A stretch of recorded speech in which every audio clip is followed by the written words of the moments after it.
Hello everyone and welcome. My name is Robert Dagg and I will be your MC for today's webinar. I wanted to thank you for attending today's session, Student Success, Resources to Help the School Curriculum, no matter where you are studying. This will be the first webinar to kick off our series over the next 2 weeks to support school libraries during this disruptive school year. Today we have a really engaging session planned for you, but before we begin, I have a few housekeeping items I want to share to ensure a smooth session. First, the session is now being recorded. A link to the recording will be available for you in a few days after the webinar, and I'll share this with you via email. Second, all attendees' lines are now muted to avoid any sound feedback or interruptions. If you have any issues throughout the webinar, please use the chat box to communicate with me, and I'll try and resolve that as soon as possible. Now, without further ado, I'd like to introduce today's guest, Mike Kimmick, who works in the schools market for EBSCO, and before this worked in libraries for 15 years, including the role of Manager Service Development and Support for the National Library of New Zealand, and Associate Director of Library Technology and Library Resource Services at Victoria University of Wellington. Victoria University of Wellington, I'll try that again, sorry. Over to you, Mike. Thanks very much, Rob, and thank you everyone for joining us this morning. I was asked to talk a bit about student success and how we can help achieve that through the resources we provide that associate with the curriculums of both Australia and New Zealand. One of the things that you'll find is that this is what people think of when they think of the school library, but we know it's about more than books, right? It's about creating a love of reading, about growing knowledge, and supporting things like digital citizenship. It's where you come in as teacher librarians and school librarians. You're there to be a guide to the correct content at the correct time. And really, it's about student success. So how can you do that then in your role? How can you help support the curriculum? And I used this image for a very specific purpose. I feel libraries are like the engine rooms of the school. So when you're able to show to the rest of the school, to teachers, to administrators, to the board, to your principal, how the library supports the curriculum and the students, they'll support you and help you spread the good word of libraries. So that said, just in general, EBSCO resources match both the Australian and New Zealand curriculum by allowing comprehension of multimodal texts, understanding how ideas within and across and go beyond the text themselves, how to integrate different sources of information. In that way, EBSCO databases really support the curriculum at a high level. And so now I'm just going to do a bit of a deep dive into several areas of curriculum that are similar to both Australia and New Zealand. So the first of these would be English. And this is aimed at communication, at listening, reading, writing, speaking, creating. And there's a line in the Australian curriculum that I love, that it says, literacy is language in use. That is lovely to me. So in terms of what resources we can offer to support the English curriculum, we've got resources like Literary Reference Center Plus, or the Poetry and Short Story Reference Center. There's also our 2 ebook subscription collections, both are K-8 and high school. So think of those as primary and secondary sort of ebook subscriptions that you can bring in that support the English curriculum. Next would be science. And science is about exploring, understanding, and explaining the world and the universe and more. And it helps students identify patterns and develop investigations and explain complex systems. So we obviously have resources that reflect this as well, like the Science Reference Center, as you can tell by its name. Then there's also the health and wellness issues, understanding science, society, and yourself. And this is great if you've got secondary students, because this deals with one's place in the world and all the changes that are happening in those ages. And that's just another lens to view that with. And then, of course, there's our science and technology collection, which goes even more in depth in and around sciences. Speaking of sciences, why not social sciences? And from the New Zealand curriculum, it states, social sciences learning area is about how societies work and how people can participate as critical, active, informed, and responsible citizens. Um, so, just think about what that means. Again, this is a student place in the world, and we've got resources such as the History Reference Center, which helps with that. Shows you by looking in the past how we can look to the future.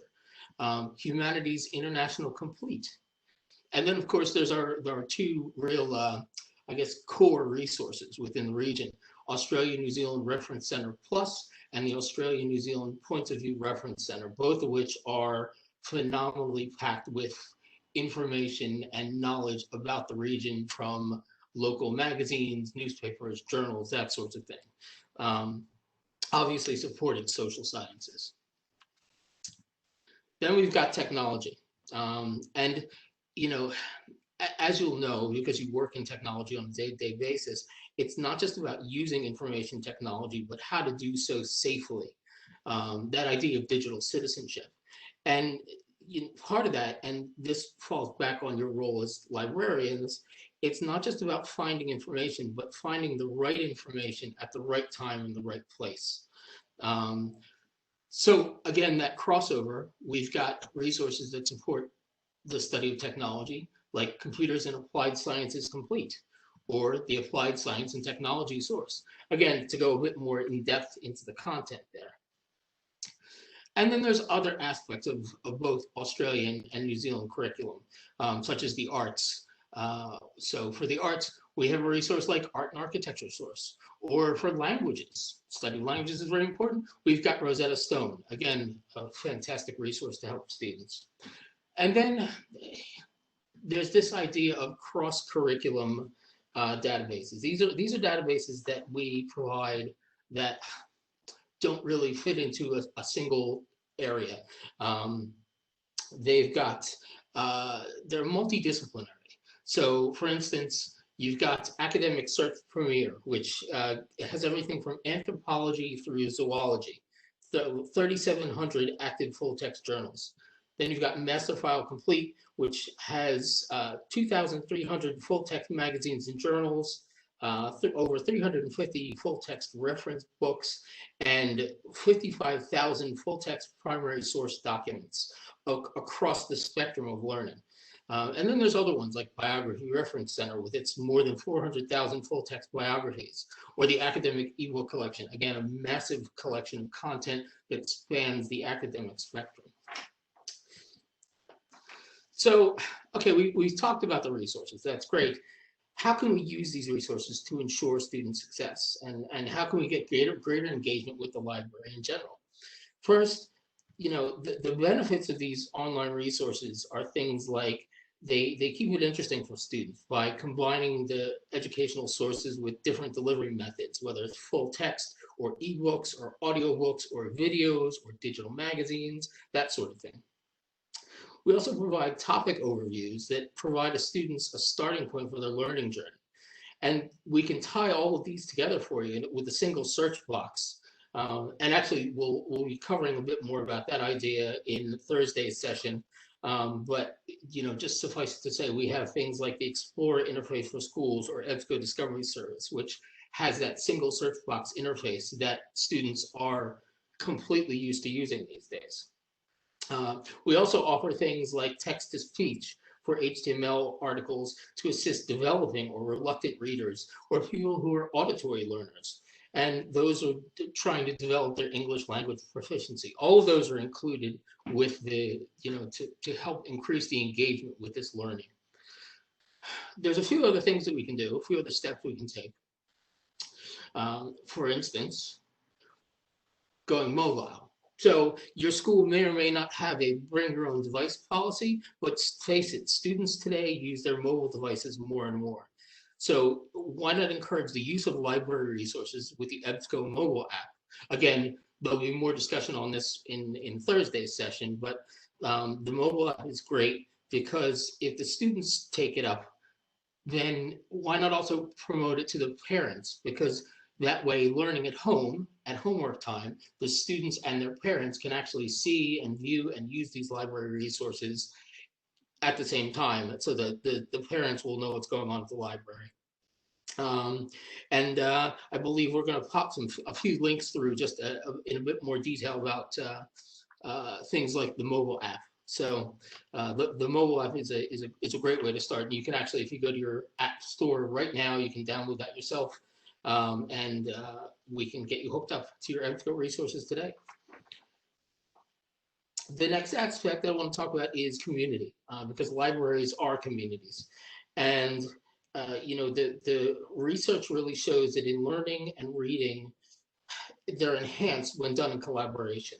And so I just want to talk a bit about how you can help build that community within your own library. And one that everyone talks about these days is the good old-fashioned scavenger hunt. Team-based scavenger hunts are great because it allows that gamification of the library. You can have more general sort of get to know how to use the library, or more focused topics of searching within resources. There's ways that you can do this. If you want to put the listings in Google Forms, for instance, for the questions and the answers, you can find tons of templates online.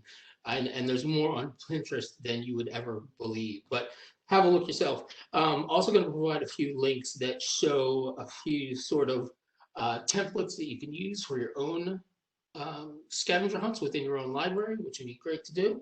And I look forward to hearing about your experiences and your successes there with the scavenger hunts. Another idea is this of library mentors. And there's a bit called by I'll see if I can get his name right, a Russian developmental psychologist named Lev Vygotsky, who talked about the zone of proximal development, which states that students learn best when they first learn from someone else who's more skilled than they, and then they go on to use and develop that knowledge themselves. So it's that idea of mentoring. One idea, if you have library assistants, the students that are library assistants with you, why not cast them as mentors to help younger students or those who are less adept at using these digital resources, have them help upskill these students. Just a great idea of sharing that experience across the board. Again, I'll pop a few more links in that talk about good old Lev Vygotsky, and you can read a bit more for yourself. And then there's this other idea of what's everyone else doing. And what's great about EBSCO is that you have access to the ability to report on things like top search terms. So why not start sharing what the top search terms in a school are, where it can be the top 10 or 20 or 30 search terms. There's even a way within EBSCO admin to output those top search terms as a word cloud. So it's another way that you can show the rest of the school and the rest of the community what people are searching for at the school, so you can see what's hot and where to focus on things.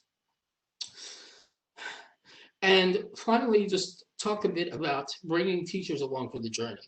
And while some of you may be teacher librarians, others of you may not be in that position, but you'll need to be able to bring the teachers along for the ride.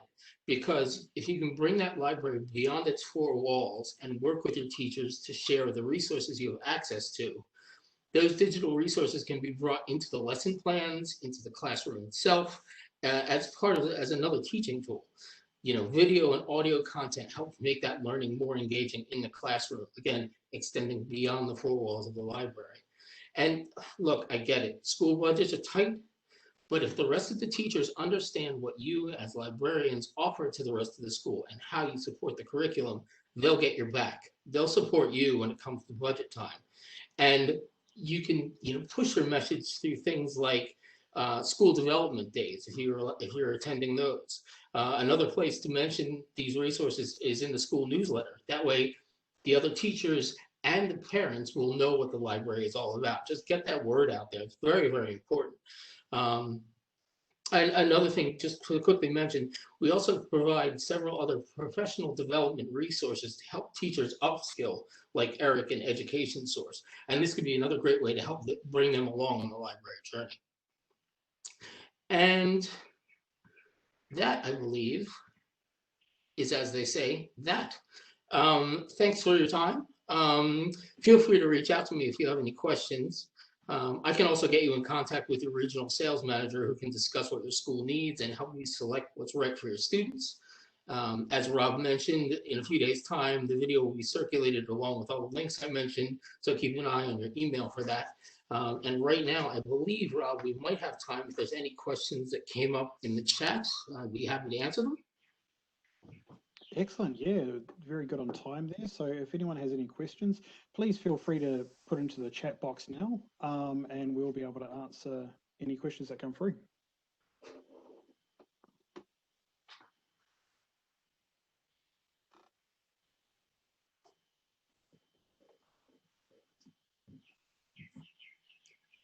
And we'll get a couple of feedback.